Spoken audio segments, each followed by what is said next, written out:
ಆ, ಅದು ರಾವಣ ಹೆಣ್ಣಿನ ಆಸೆಗೆ ಬಿದ್ದು ಏನಾಗಿ ಹೋದ? ಏನಾಯ್ತು?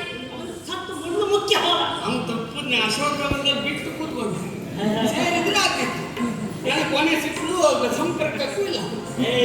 ಅಷ್ಟೇ ಅಲ್ಲ, ಆ ದುರುಳ ಕೀಚಕ ಮುಂದೆ ಅವನು ಸತ್ತು ಹೋದಲ್ಲ,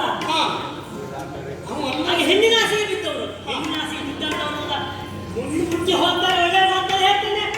ಯಾವ ಪುಣ್ಯದ ಫಲವೋ